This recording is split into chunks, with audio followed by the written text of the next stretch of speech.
My boss promoted my lazy coworker instead of me. Then he saw what I hid in my resignation letter. The fluorescent lights buzzed above my desk, casting a cold glow over the chaos of papers and sticky notes scattered across its surface. It was Friday afternoon, and everyone else had already left for the weekend, everyone except me. My fingers hovered over the keyboard as I stared at the blank email draft addressed to HR. Resignation notice, it read in bold font, but I hadn't typed another word yet. How could I?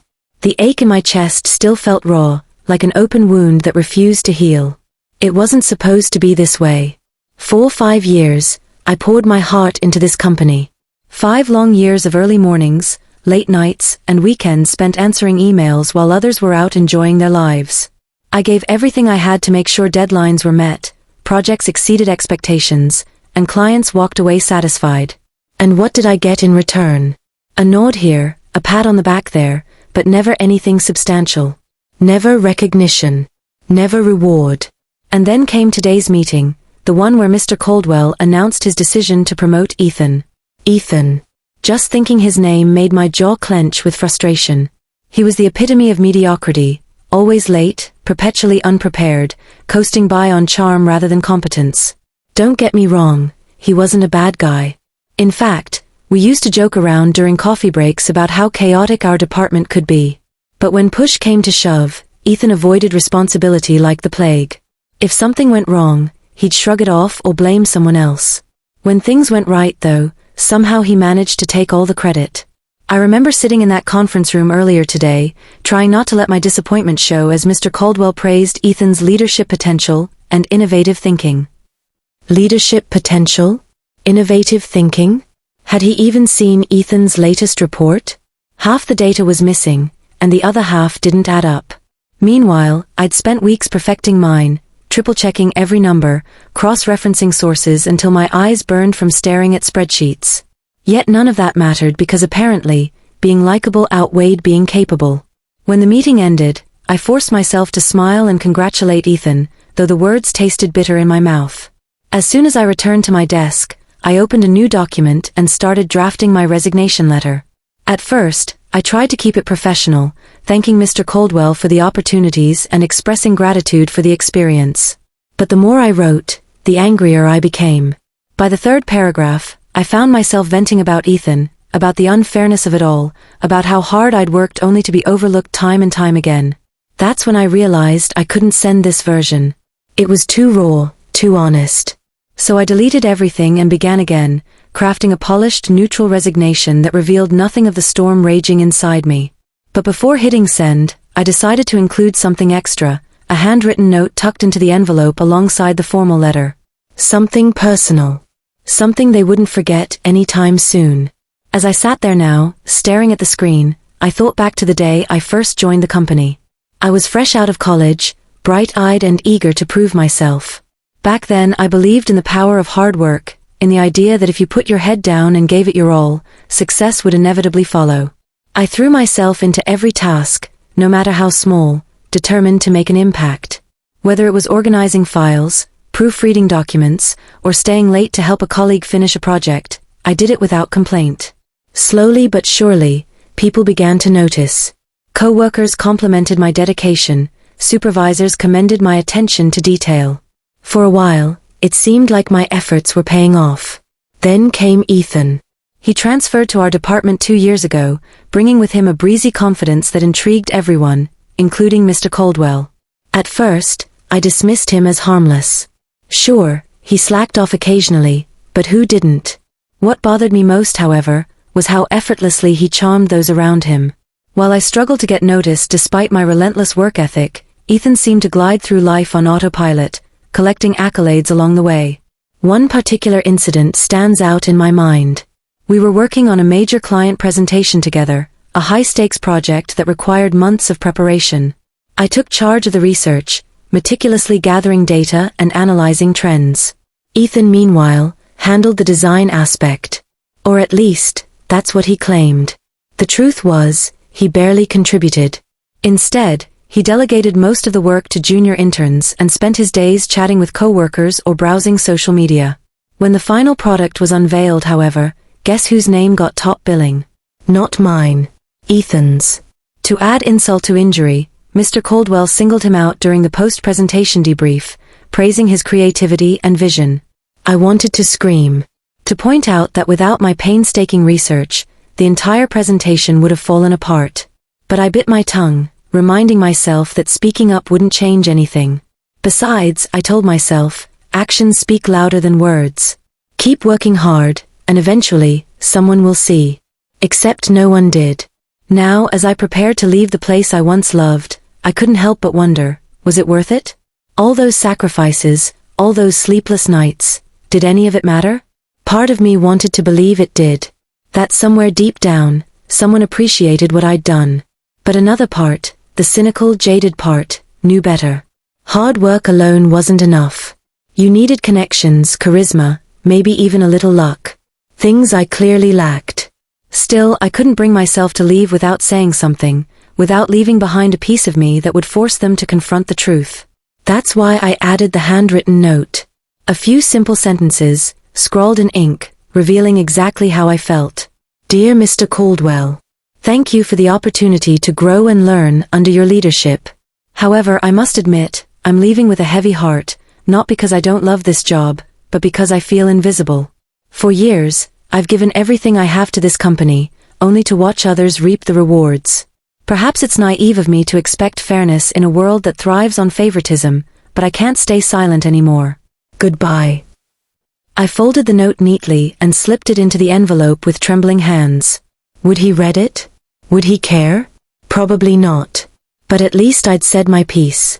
The next morning, I arrived at the office early, intending to drop off my resignation and clear out my belongings before anyone else arrived. But fate had other plans. As I approached Mr. Caldwell's door, I heard voices coming from inside, his deep baritone mingling with Ethan's casual drawl. Curiosity got the better of me, and I paused just outside, straining to listen. You're sure about this? Mr. Caldwell asked, his tone laced with skepticism. Absolutely, Ethan replied smoothly. She's been acting strange lately. Distant. Honestly, I think she might crack under pressure. Pressure? What pressure? I leaned closer, my pulse quickening. I don't know, Ethan, Mr. Caldwell muttered. She's always been reliable. Maybe we should reconsider. No, trust me, Ethan interrupted. This is the right move. Besides, she's probably just upset about the promotion. Give her some time, and she'll come around. My stomach churned as realization dawned. They weren't talking about me, at least, not directly. Someone else was in trouble, and Ethan was using me as an excuse. Whatever they were planning, it wasn't good. Without thinking, I knocked on the door, startling both men. Mr. Caldwell looked up, surprise flickering across his face. Come in, he said, gesturing for me to enter. For a moment, I hesitated. Should I turn around and walk away? Pretend I hadn't heard anything? No. Something inside me snapped. This was my chance, to stand up, to speak out, to finally be seen. I'm sorry to interrupt, I began, clutching the envelope tightly in my hand. But I need to say something. And so, I stepped forward, ready to face whatever came next. I'm sorry to interrupt, I began, clutching the envelope tightly in my hand. But I need to say something. The words tumbled out before I could second-guess myself, fueled by a mix of anger, betrayal, and determination. Both men stared at me, their expressions shifting from surprise to mild discomfort. Mr. Caldwell leaned back in his chair, his brow furrowing as if he already sensed this wasn't going to be an ordinary conversation. Of course, he said cautiously, gesturing for me to sit. What's on your mind? I hesitated for only a moment, then took a deep breath. First, I want to thank you for the opportunity to work here. It's been educational, to say the least. My voice wavered slightly, but I steadied it with sheer willpower. However, I've come to realize that despite my best efforts, my contributions have gone largely unnoticed, or worse, undervalued. Ethan shifted uncomfortably in his seat, avoiding eye contact. He opened his mouth as if to interject, but I cut him off before he could speak. For years, I've poured everything I have into this company. Late nights, weekends, personal sacrifices, I did it all because I believed in the mission, in the idea that hard work would eventually lead to recognition. But today, when you announced Ethan's promotion, my voice cracked, and I paused to compose myself. It felt like a slap in the face. Not just because I didn't get the promotion, but because it reinforced everything I feared, that no matter how hard I try, it's never enough. Mr. Caldwell's expression softened, though there was still a hint of defensiveness in his posture. I understand your frustration, he said slowly. But promotions aren't solely based on effort. They're about leadership potential, vision, qualities Ethan has demonstrated time and again. That's where you're wrong, I shot back, my voice rising despite my attempts to remain calm. Effort matters. Dedication matters. And while Ethan may have charm and charisma, those things don't make up for the fact that half the time, he doesn't even show up. Do you know how many times I've covered for him? How many projects I've salvaged because he couldn't be bothered to finish them? Ethan finally looked up, his cheeks flushing red. That's not fair, he muttered. You're exaggerating. Am I? I countered, turning to face him directly. Who stayed late last month to fix the errors in your quarterly report? Who stepped in during the Johnson account meeting when you forgot the client's name? Who? Enough. Mr. Caldwell interrupted, raising a hand to silence us both. His tone was firm but tinged with unease, as though he hadn't expected this confrontation to escalate so quickly. Let's not turn this into a blame game. What's done is done. What's done is done. I repeated incredulously. Is that really how you justify ignoring someone's hard work? By brushing it aside and pretending it doesn't matter? The room fell silent, the weight of my words hanging heavy in the air. For the first time, I saw a flicker of guilt in Mr. Caldwell's eyes, a crack in the armor of authority he wore so effortlessly.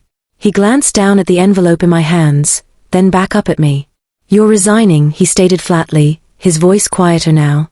Yes, I confirmed, holding the envelope aloft like a flag of surrender, or perhaps rebellion. And before you dismiss this as another dramatic exit, I want you to read what's inside. Because unlike Ethan, who seems content to coast through life without accountability, I believe in transparency. In truth. With that, I placed the envelope on his desk and turned to leave. My heart pounded in my chest, each step toward the door feeling heavier than the last. Part of me wanted to stay, to see his reaction, to hear him admit he'd made a mistake. But another part, the stronger part, knew that walking away was the only way to reclaim my dignity. Back at my desk, I began packing up my belongings. Each item I placed into the box felt like shedding a layer of myself: the framed photo of my family, the stack of sticky notes covered in reminders, the coffee mug gifted to me by a coworker on my first anniversary with the company. Memories flooded my mind, some good, others bittersweet. This place had been my second home for so long, yet now it felt foreign, like a house I'd outgrown. As I worked, whispers spread through the office. Co-workers peeked over cubicle walls or lingered near the break room, their curiosity palpable. No one approached me directly, but I could feel their eyes following my every move. Some looked sympathetic, others seemed amused, as if they'd placed bets on how long I'd last after Ethan's promotion. Only Sarah, my closest friend in the department, dared to speak. Are you sure about this? She asked quietly, perching on the edge of my desk. Her brown eyes were filled with concern, her fingers nervously twisting the strap of her bag. Once you walk out that door, there's no going back. I'm sure, I replied, forcing a smile. This place stopped being my future a long time ago. It's time I found somewhere that values what I bring to the table. Sarah nodded, though I could tell she wasn't entirely convinced. If you ever need anything, a reference, advice, someone to vent to, you know where to find me. Thank you, I said sincerely. That means more than you know. We shared a brief hug before she returned to her desk, leaving me alone once more. As I sealed the box and stood up, I caught sight of Mr. Caldwell standing in his doorway, watching me with an unreadable expression. Our eyes met briefly, and for a fleeting moment, I thought I saw regret flicker across his face. Then he turned away, disappearing back into his office. By noon, I was officially gone. The security guard swiped my badge one final time, marking my departure in the system. Outside, the city buzzed with life, oblivious to the turmoil inside me. I walked aimlessly for a while, letting the cool autumn breeze clear my head. Somewhere along the way, I realized I hadn't eaten all day. A small cafe caught my eye, its warm lighting and inviting aroma pulling me inside. I ordered a latte and found a quiet corner to sit. For the first time in weeks, maybe even months, I allowed myself to breathe. To let go of the anger, the frustration, the endless cycle of proving myself to people who didn't care. And yet, amidst the relief, a question lingered: what now? My phone buzzed in my pocket, startling me out of my thoughts. It was an email notification. Frowning, I pulled it out and unlocked the screen. The subject line read, "Please call me, Mr. Caldwell." For a moment, I stared at the message, unsure whether to laugh or cry. Had he read my note? Was he reaching out to apologize, or to smooth things over before word of my resignation spread further? Whatever the reason, one thing was certain: this chapter of my life wasn't quite finished yet. The email from Mr. Caldwell sat on my phone screen like a question mark, taunting me with its ambiguity. Part of me wanted to delete it without a second thought. After all, I'd already made my decision to leave, hadn't I? But another part, the hopeful, stubborn part, couldn't ignore the possibility that this might be my chance to finally be heard. To have my hard work acknowledged. I sipped my latte slowly, letting the warmth seep into my hands as I debated what to do. The cafe buzzed around me, conversations blending into a comforting hum. Outside, leaves swirled in the breeze, painting the sidewalk with shades of gold and crimson. It was a beautiful day, a fresh start perhaps. Finally, I sighed and tapped the reply button. My fingers hovered over the keyboard for a moment before typing out a simple response: "I'll call you tomorrow." The next morning, I woke up earlier than usual, nerves buzzing beneath my skin. I dressed carefully, choosing an outfit that felt professional yet approachable, a soft navy blazer paired with tailored trousers. After grabbing a quick cup of coffee, I dialed Mr. Caldwell's number, my heart pounding in anticipation. He answered on the second ring. "Hello." His voice sounded cautious, almost hesitant. "It's me," I said, trying to keep my tone neutral. "You asked me to call." "Yes, thank you for reaching out," he replied, his tone shifting to something warmer. "Look, I know yesterday didn't go well, and I owe you an apology. What you said, it hit home. Harder than I expected." His words caught me off guard. For so long I'd imagined this moment, fantasized about him admitting his mistakes, but hearing it now left me unsure how to respond. "I appreciate you saying that," I managed after a pause. "But apologies don't change the fact that I've given everything to this company and still feel invisible."